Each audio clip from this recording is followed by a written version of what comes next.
नमस्कार दोस्तों, आप सभी का स्वागत करता हूं चैनल रणभूमि मैथ्स पे। दोस्तों देखिए, आज का जो ये मैं एक टॉपिक लेकर आया हूं बिल्कुल क्रांति है दोस्तों। ध्यान दीजिएगा, RRB, NTPC, RRB group D और एसएससी के सभी प्रकार के एग्जाम में दोस्तों इस टॉपिक से क्वेश्चन पूछा जाता है। इसका नाम है कोऑर्डिनेट ज्योमेट्री। देखिए दोस्तों, ये टॉपिक बहुत बड़ा है। अगर चाहूं कि मैं एक ही वीडियो में अगर इसे कंप्लीट करूं तो कम से कम 2 घंटे लग जाएंगे। इसलिए दोस्तों मैं क्या कर रहा हूं कि अभी एग्जाम को मद्देनजर रखते हुए जो सबसे इंपॉर्टेंट चीज है, फॉर्मूला वाइज मैं टॉपिक को आपको समझाते जाऊंगा, क्वेश्चन कराते जाऊंगा। तो देखना ना भूले दोस्तों, कोऑर्डिनेट ज्योमेट्री का ये पहला पार्ट है। और आज हम जिस 3 टॉपिक की चर्चा करेंगे वो है एरिया ऑफ ए ट्राइंगल,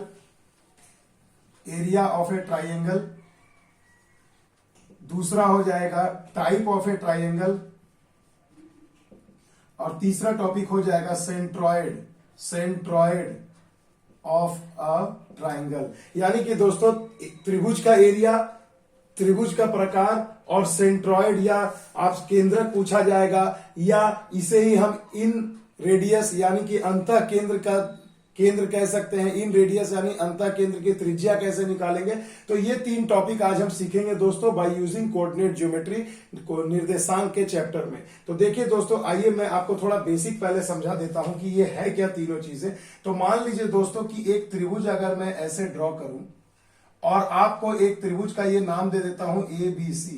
अगर मैं कहूं दोस्तों कि ये जो त्रिभुज है ABC, इसके तीनों के आपको अगर निर्देशांक दे दिए जाए, कोऑर्डिनेट दे दिए जाए, तो कहा जाएगा इस त्रिभुज का क्षेत्रफल निकालिए। टॉपिक नंबर 1 कहा जाएगा कि अगर ये 3 बिंदु है इसके XY के रूप में, तो इन तीनों बिंदुओं से बनने वाले त्रिभुज का प्रकार क्या होगा। समबाहु त्रिभुज होगा, समद्विबाहु होगा, या आपका समकोण त्रिभुज होगा, या विषम बाहु त्रिभुज होगा। तो ये एक टाइप आता है मेरे बच्चों। और तीसरा आता है सेंट्रॉयड। सेंट्रॉयड मतलब क्या दोस्तों, देखिए ये जो 3 कोण अंतः कोण बन रहे, तीनों का अगर एंगल बाइसेक्टर यानी कोण समद्विभाजक जिस बिंदु पर मिलते हैं, उस बिंदु को हम क्या कहते हैं दोस्तों, सेंट्रॉयड कहते हैं। इसे अच्छे से समझ लेना। तो इस बिंदु का निर्देशांक क्या होगा। बिल्कुल दोस्तों 10 मिनट के 15 मिनट के इस वीडियो में दोस्तों तीनों के तीनों चीज समझा दूंगा। कभी जिंदगी में गलत नहीं होगा। और आप देख लेना, मेरी बात को मिला लेना कि आरआरबी ग्रुप डी या एनटीपीसी या एसएससी के किसी भी परीक्षा में किसी न किसी सेट में आपको ये तीनों टाइप में से एक टाइप क्वेश्चन जरूर मिलेगा। तो आइए दोस्तों, चलिए मैं डायरेक्ट क्वेश्चन लिखकर फॉर्मूला के साथ आपको समझाता हूं। तो आइए चलिए पहले हम क्वेश्चन को एक बार देख लेते हैं। देखिए दोस्तों, एक क्वेश्चन से दोस्तों मैंने 3 टाइप के क्वेश्चन बनाए हैं। इसे अच्छे से देख लो, आपका एग्जाम में ये 3 टाइप सिर्फ एक क्वेश्चन से कंफर्म हो जाएगा। तो देखिए मेरे बच्चों, क्या कहा गया है कि 3 बिंदुएं आपको दी गई हैं, 1,4, -2, -5 तथा 3, -4। और आपको ये 3 बिंदुएं दी गई हैं, ये आपको हर सवाल में मिलेंगे इस टाइप के। और 3 क्वेश्चन यहां से अराइज होते हैं। तीनों क्वेश्चन क्या है। पहला क्वेश्चन है, इन तीनों बिंदुओं से बनने वाले त्रिभुज का क्षेत्रफल ज्ञात करें। तो आइए मेरे बच्चों, पहले हम त्रिभुज का क्षेत्रफल लिखना सीखते हैं, ताकि तभी तो आपको समझा पाऊंगा कि कैसे लिखेंगे। तो देखिए दोस्तों, ए नंबर का आंसर क्या होगा। देखिए, अगर त्रिभुज का क्षेत्रफल पूछे आपको, एरिया ऑफ ट्राइंगल, तो आप क्या लिखेंगे। देखिए सबसे पहले लिखेंगे 1/2। अब मेरे बच्चों फॉर्मूला ये होता है x1, x2 और x3 चुपचाप अपने से लिख दो बीच में। यहां पर देखो अब क्या करना है मेरे बच्चों, देखिएगा ध्यान से मेरे बच्चों, क्या करना है हमें। x1, x2, x3 हमने लिख दिया, और सब में देखो यहां पर छोटी ब्रैकेट लगा दी है। यहां क्या करना, देखो जब x1 है तो बाहर x लिखोगे तो अंदर में y वाला लिखना है। और गिनती ऐसे रखना, देखो 1 है तो अब 2 और 3 होगा, तो यहाँ y2 हो गया, यहाँ y3 लिख दिया, माइनस कर दो। यहाँ आप देखो x2 है तो 2 के बाद क्या आएगा, 3 आएगा, तो यहाँ हो जाएगा y3 माइनस में y1।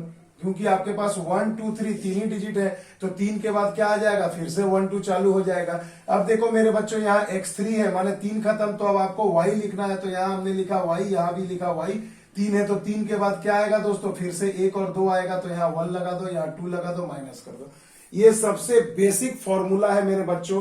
किसी भी 3 बिंदुओं का अगर निर्देशांक पता हो तो उससे उसका त्रिभुज, बनने वाले त्रिभुज का क्षेत्रफल निकालने का। अब देखो मेरे बच्चों हमें करना क्या, बस सिंपली हम यहाँ पर फॉर्मूला है देखो लिख दिया है। अब मान बैठाओ, तो मान बैठाने के लिए क्या करोगे मेरे बच्चों, इसे अच्छे से समझो। सबसे आसान तरीका है ना, बस पहले बिंदु से x1 y1 इसे लिख दो, x2 y2 और इसे लिख दो x3 y3। तो इससे क्या है, आपको देखकर मान बैठाने में बहुत जल्दी होगी। तो देखिए मैं मान बैठा रहा हूं, यहां लिखा 1/2 x1 का मान क्या है मेरे बच्चों 1 लिख दो। y2 क्या है मेरे बच्चों, देखो -5, यहां -5 लिख दिया। फिर माइनस है, माइनस लगा दो। y3 का मान है -4, तो माइनस माइनस +4 हो जाएगा मेरे बच्चों। क्लियर है। उसके बाद फिर से देखिए x2 का मान क्या है -2, मैंने -2 लिख दिया।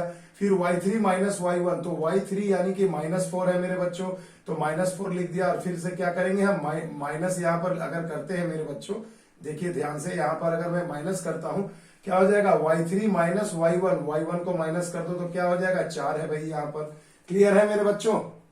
तो देखिए यहां हम कितनी आसानी से यहां पर मान बैठा सकते हैं। y1 यहां पर 4 है, तो देखो x2 का मान -2 बैठा दिया, y3 का मान -4 बिठा दिया और y1 का मान हमने बिठाया 4। तो माइनस है तो इसलिए यहां पर माइनस में आ जाएगा। अब मेरे बच्चों देखो यहां पर क्या हो जाएगा, x3 यानी कि 3 बैठा दो। उसके बाद ब्रैकेट में क्या है, y1 माइनस y2, तो y1 है 4 माइनस y2 का मान कितना है -5, तो माइनस माइनस +5 हो जाएगा।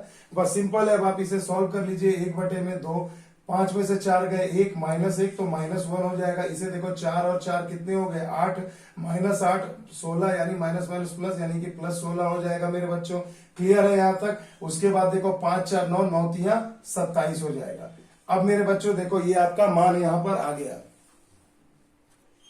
तो देखो मेरे बच्चों मान कितना आ जाएगा, 27 और 16 को जोड़ो तो 20 10 30 7 6 13 43, 43 में से एक गया हो जाएगा 42, 42/2 यानी कि मान आ जाएगा 21। तो इसका आंसर क्या आ जाएगा 21 वर्ग इकाई। भाई मेरे देखो कितना सिंपल तरीके से हमने इसका मान निकाल दिया। तो आई होप आपको समझ में आ गया होगा। कोई भी 3 बिंदु आपको रहे, बस ये फॉर्मूला याद करने की भी जरूरत नहीं। देखो हमने इसे कितनी आसानी से आपको समझा दिया कि x1 x2 x3 यहां लिख दो, और 1 है तो यहाँ 2 3 होगा, यहाँ 2 है तो 2 के बाद क्या आता 3, और ये 3 तक ही लास्ट है तो 1 आ जाएगा। फिर क्या यहाँ 3 है, 3 के बाद क्या होगा फिर 1 2 ऐसे करके कर लेना। और यहाँ पर देखकर, और सबसे अच्छी तरीका ये है मेरे बच्चों कि जो भी 3 बिंदु आपको दिए जाए, आप सिंपली वहां पर क्या करो x1 y1 x2 y2 x3 y3 लिख दो, तो फटाफट देख करके मान बैठा करके कैलकुलेशन करने में सुविधा होगी। तो ये एक क्वेश्चन पक्का है आपको आने वाले आरआरबी ग्रुप डी और सीबीटी 2 एनटीपीसी के और एसएससी के हर एग्जाम में आपको हर सेट में ऐसा क्वेश्चन मिलेगा बच्चों। तो एक अंक जरूर आपका पक्का हो जाएगा। आज के इस वीडियो को पूरा शुरू से अंत तक देखना। अब आते हैं भैया दूसरे क्वेश्चन पे। दूसरा क्वेश्चन में कहा गया है यह त्रिभुज कैसा होगा, माने आपसे प्रकृति पूछी गई है। तो चलिए आइए मैं उसे भी आपको डिटेल से समझाता हूं। अब देखो मेरे बच्चों आपसे दूसरा क्वेश्चन कहा गया इस त्रिभुज का प्रकृति कैसा होगा। 4 ऑप्शन दिया रहेगा आपको, समबाहु, विषमबाहु, समद्विबाहु और समकोण त्रिभुज। तो देखिए हमने यहाँ पर एक ट्रायंगल बना लिया है दोस्तों। तीनों का नाम हमने दे दिया ए बी सी और तीनों का हमने कोऑर्डिनेट बैठा दिया। अब मेरे बच्चों क्या करना है, किसी भी त्रिभुज को आपको पता करना है कि वो समबाहु होगी। समबाहु कब होगी, जब इसकी तीनों भुजाएं समान होगी। समद्विबाहु कब होगा, जब कोई 2 भुजा बराबर होगी। समकोण कब होगा, जब कोई 2 भुजा का वर्गों का योग तीसरे भुजा के वर्ग के योग के बराबर होगा, पिथागोरस। और उसके बाद एक विषम बाहु यानी कि तीनों भुजाएं अलग अलग आ जाए। तो यही 4 ऑप्शन जनरली आपको दिए जाते हैं मेरे बच्चों। तो देखिए इसे हम कैसे सॉल्व करेंगे। तो याद रखिएगा मेरे बच्चों कि आपको जब कोऑर्डिनेट दिया रहेगा, निर्देशांक कोई 2 बिंदु का दिया रहेगा, तो उनसे बनने वाले जो रेखा होगी उसकी लंबाई आपको पहले निकालनी होगी। लंबाई निकालना यानी डिस्टेंस बिटवीन 2 पॉइंट्स। याद रखिएगा मेरे बच्चों, दो बिंदुओं के बीच की दूरी हमेशा आपको निकालने का फॉर्मूला होता है √x2 माइनस x1 का whole square plus y2 minus y1 का होल स्क्वायर। कुछ भी नहीं करना है बच्चों। अब इसे समझिए, अगर कोई 2 बिंदु आपको दे दिए गए हैं तो आप यहां पर क्या करेंगे मेरे बच्चों, सिंपली आप x1 को आगे लिख दो, x2 को बाद में लिख दो, कोई फर्क नहीं पड़ता, क्योंकि ऊपर में स्क्वायर है, हमेशा आपका आंसर प्लस में आएगा, क्योंकि दूरी कभी नेगेटिव नहीं होती। तो अब मेरे बच्चों देखिए क्या करेंगे, यहां हमने क्या किया इसे समझो। देखो हमने किन 2 बिंदुओं को ले रहा, मान लो हमें ए बी निकालना है मेरे बच्चों, ए बी। तो ए बी निकालना है यानी ए और बी के निर्देशांक से हमें इस फॉर्मूला को लगा करके दूरी निकालनी है। तो मेरे बच्चों देखो 1 सेकंड में होगा। कैसे करेंगे? ए बी, तुम कुछ मत करो, एक्स दोनों एक्स वालों को आपस में घटा दो और स्क्वायर कर दो। तो देखो 1 में से अगर 2 घटाऊंगा या -2 में से -1 घटाऊंगा तो 2 और 1 3 ही ना होंगे। तो मैं थोड़ा लिख कर आपको समझाता हूं ताकि बीसी और सीए मैं भरभली निकाल दूंगा। तो देखिए मेरे बच्चों, मैं क्या कर रहा हूं, 1 में से 2 को घटा दो। तो अगर यार ये x2 है तो इसमें से घटाओ -2 -1 का होल स्क्वायर। देखो दोनों x2 x1 को घटा दिया। अब y2 है भैया तो -5 -y1 यानी कि 4 को घटा दो, स्क्वायर कर दो। तो देखो मेरे भाई क्या आएगा इसमें से, आखिर इसमें से आएगा क्या? वही आएगा, सभी मान आपका प्लस में आएगा। तो 2 और 1 3, 3 का स्क्वायर हो गया 9, 5 4 9, 9 का स्क्वायर हो गया 81, यानी कि हम इसे जोड़ देंगे तो हो जाएगा √90, यानी कि इस भुजा का मान आ गया √90। आ गई बात समझ में? अब बीसी निकालना है मेरे भाई, तो जरा सा बीसी चलो निकालते हैं। तो बीसी देखिए मैं आपको निकाल करके डायरेक्ट निकाल करके दिखाता हूं, बी और सी। तो देखो -2 में से -3 घटाओ यानी 5, 5 का स्क्वायर 25 हो गया। और अगर मैं देखो y2 में से y1 घटाता हूं तो क्या होगा, -5 में -4 को माइनस करूंगा तो माइनस प्लस हो गया, -1 यानी कि 1 का स्क्वायर कितना हो गया मेरे बच्चों, 1 ही होता है। तो √126 आ जाएगा मेरे भाई, आएगा ना? तो देखो इस भुजा का आपका मान आ गया √126। तो देखो दोनों भुजाएं अलग हैं, यानी कि समद्विबाहु त्रिभुज तो हो नहीं सकता, क्योंकि तीसरी भुजा भी अभी बाकी है निकालनी। हो सकता है कि तीसरी भुजा का मान इन दोनों में से कोई एक आ जाए, अभी नहीं कह सकते। तो चलिए हम अब एक बार सीए भी निकाल लेते हैं। सीए का मान देखो मेरे बच्चों, सी और ए, तो 3 में से 1 घटाओ क्या होगा, 2 का स्क्वायर हो जाता है 4। फिर देखो -4 में से 4 को घटाओगे तो -4 लिखोगे तो -4 8 -8 हो जाएगा। -8 का स्क्वायर क्या होता है, 64। तो 64 और 4 68 हो जाएगा, यानी भुजा ये भुजा आपको मिल गई √168। अब बोलो भैया, तीनों भुजाओं का मान जो है बिल्कुल अलग अलग है, तो हम कह सकते हैं कि ये कैसा त्रिभुज है मेरे भाई, तो विषम बाहु। कैसा त्रिभुज है मेरे भाई, विषम बाहु त्रिभुज है। तो देखिए कितने आसान तरीके से हमने इसे सॉल्व कर लिया। अब मेरे बच्चों ये तो हुआ बिल्कुल बेसिक तरीका, और इससे आप काफी आसानी से चुटकियों में सॉल्व कर सकते हैं। मगर मेरे बच्चों मैं आपको इसका एक और धांसू तरीका दिखाऊंगा, उसे देखना ना भूले। आइए उसे मैं आपको ग्राफ के माध्यम से समझाता हूं।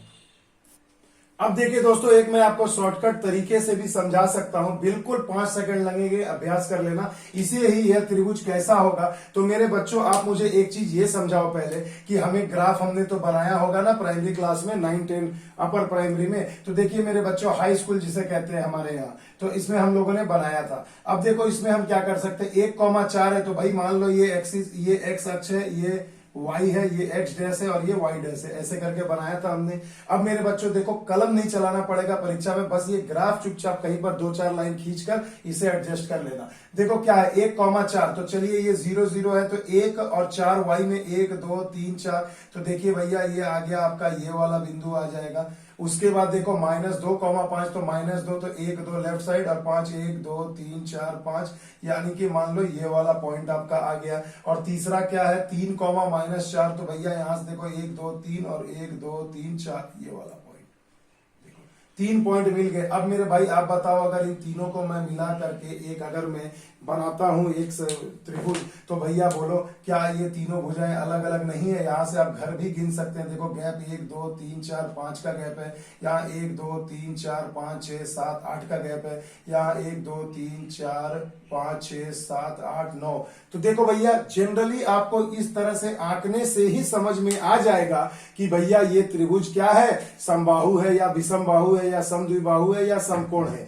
तो भाई मेरे, अगर जल्दी से बनाना है एग्जाम में तो थोड़ा सा अपने ब्रेन को डेवलप करिए, ये ग्राफ वाले मेथड को भी सीख के रखिए, तो आपको उतना कैलकुलेशन नहीं करना पड़ेगा, आप चुपचाप बना सकते हैं। मगर मेरे बच्चों हमेशा याद रखना कि देखिए भैया ये तो एक शॉर्टकट ऐसा तरीका है कि बहुत आइडिया होने पर हम लोग इसको ऐसे बना लेते हैं, मगर बेसिक तरीका भी मैंने आपको सिखा दिया है कि डिस्टेंस बिटवीन 2 पॉइंट्स तीनों का बारी बारी से निकाल के चेक कर लीजिए, तो उसमें 100% आपका सटीक आंसर आएगा। तो देखो ये तरीका दोनों था। अब आइए हम चलते हैं तीसरे क्वेश्चन में। कहा गया है सेंट्रॉइड, इस बिंदु का सेंट्रॉइड ज्ञात करें, निर्देशांक। तो भैया मेरे देखो क्या था फॉर्मूला सेंट्रॉइड का, देखो मान लो ये एक त्रिभुज है, इसके तीनों बिंदु आपको मान दे दिए गए, सेंट्रॉइड यानी कि तीनों कोण के समद्विभाजक, जिस बिंदु पर आपस में मिलेंगे उसे ही हम क्या कहते हैं मेरे बच्चों, सेंट्रॉइड कहते हैं। तो इसका निर्देशांक निकालने का फॉर्मूला है भाई कुछ नहीं, तीनों एक्स का निकालना है तो तीनों जो बिंदुओं के एक्स के मान दिए गए जोड़ के 3 से भाग कर दो। तो चलो भैया यहीं पर जोड़ के हम निकाल देते हैं। देखो क्या हो जाएगा, x1 यानी कि 1, x2 यानी कि -2 प्लस माइनस माइनस हो जाएगा, x3 यानी कि 3 यानी कि +3। तो 3 और 1 4, 4 में से 2 गए 2 यानी कि हो गया ये 2/3। तो देखो x आ गया। उसी प्रकार y का मान निकालना है तो y1 plus y2 plus y3 कर देंगे। तो y1 कितना है मेरे बच्चों, यहाँ पर हो गया 4, y2 का मान कितना -5 यानी प्लस माइनस -5 ही हो जाएगा। फिर हम अपने से यहाँ प्लस देंगे तो क्या है, y3 -4 है तो यहाँ माइनस से होगा, प्लस माइनस माइनस और बटे में 3। याद आ गया, समझ में आ गया। जब x का निर्देशांक निकालना है तो तीनों x को जोड़ के 3 से डिवाइड, और जब y का निर्देशांक निकालना है तो तीनों y को जोड़ के 3 से भाग। तो 5 4 9, 9 में से 4 गए -5 यानी -5/3। तो आपका आंसर क्या हो जाएगा मेरे बच्चों, 2/3 -5/3। तो ये एक डमी डाटा था मेरे बच्चों, इस तरीके का मान आ जाता है। तो देखिए ये 3 चीजें बच्चों आपको बहुत अच्छी चीज है जो आपको जानना चाहिए मेरे भाई। तो मैं आशा करता हूं कि ये सिर्फ एक क्वेश्चन से मैं ये 3 टॉपिक आपको समझा पाया हूंगा। और देखिए यहां से आपको एक ना एक क्वेश्चन एग्जाम में जरूर मिलेगा मेरे बच्चों। एक टॉपिक मैं इसमें और ऐड करना चाहता हूं, देखिए उससे भी मैं आपको ऐड करके अच्छे से समझा देता हूं ताकि चुटकियों में आप सॉल्व कर पाएंगे। देखिए मेरे बच्चों एक बहुत ही इंपॉर्टेंट टॉपिक है जिसकी मैं चर्चा करने जा रहा हूं। टॉपिक नंबर 4 कर लो कि देखिए 3 बिंदुएं आपको दे दी जाएंगे, 3 बिंदुओं से रिलेटेड क्या क्या पूछे जाते हैं वही आज मैं करा रहा हूं। तो देखिए आपको यहाँ पर देखिए 3 बिंदुओं का कोऑर्डिनेट दे दिया गया है और कहा गया है कि बताइए ये जो बिंदुएं हैं इनसे जो बनने वाली ये जो तीनों बिंदुएं हैं क्या ये समरेखीय हैं या नहीं। मेरे बच्चों परीक्षा में क्वेश्चन कैसे पूछा जाएगा, आपको 4 ऑप्शन दे दिए जाएंगे, चारों ऑप्शन में 3-3 बिंदुओं के कोऑर्डिनेट दिए जाएंगे और पूछ दिया जाएगा कि बताइए चारों में से कौन सा समरेखीय है, या पूछ दिया जाएगा चारों में से कौन एक समरेखीय नहीं है। तो ये क्वेश्चन थोड़ा लेंदी हो जाता है, एसएससी सीजीएल में भी पूछा गया था ये क्वेश्चन। तो मेरे बच्चों मैं चाहता हूं कि जब मैं आपको बता रहा हूं तो संपूर्ण ज्ञान दूं ताकि एग्जाम में न छूटे। समरेखीय का मतलब क्या होता है मेरे बच्चों, एक ही रेखा पर, समरेखीय मतलब ये जो तीनों बिंदुएं होंगे कहीं ना कहीं ये तीनों बिंदु एक ही रेखा पर होंगी। तो जब ये बिंदुएं तीनों एक ही रेखा पर होंगी तभी हम कहेंगे कि ये बिंदुएं समरेखीय हैं, और अगर नहीं होंगी तो कहेंगे कि नहीं होंगे। तो मगर समरेखीय होने के लिए आपको क्या चाहिए मेरे भाई, ये सीखो। तो देखो मेरे बच्चों अगर कोई भी 3 बिंदु एक ही रेखा पर होगी तो क्या उससे कभी त्रिभुज बनेगा, कभी नहीं बनेगा। तो जब त्रिभुज नहीं बनेगा तो त्रिभुज का एरिया, ट्रायंगल का एरिया क्या होगा मेरे बच्चों, एक सरल रेखा पर जब 3 बिंदु होंगे त्रिभुज नहीं होगा तो एरिया 0 होगा। बस इसी कंसेप्ट को यहां लाइए जो मैंने पहले बताया कि जब 3 बिंदुओं से अगर मैं बनने वाले त्रिभुज का क्षेत्रफल निकालूं और अगर उसका कुछ एरिया आ जाए तो यानी मैं कह सकता हूं कि वो तीनों बिंदुएं समरेखीय कभी नहीं है। मगर उनका एरिया अगर 0 आ जाए मेरे बच्चों तब मैं कह सकता हूं कि ये तीनों बिंदुएं क्या है, समरेखीय हैं। आइए मैं जल्दी से आपको करके दिखा देता हूं। ये x1 y1 ले लो, x2 y2 लिख दो और इसे x3 y3 लिख दो। अब मेरे बच्चों आओ मैं इसका जरा एरिया निकालूं तो x1 लिखूंगा यानी कि 1, तो क्या होगा y2 माइनस y3 यानी y2 माइनस y3 लिख दिया, प्लस अब x2 लिखूंगा तो होगा -1, तो x2 लिखा हूं तो क्या होगा y3 माइनस y1, तो y3 यानी 3 और y1 माने -2। और जब x3 लूंगा मेरे बच्चों तो यहाँ 2 ले लिया, तो x3 जब 2 लिया है तो क्या हो जाएगा y1 माइनस y2 हो जाएगा।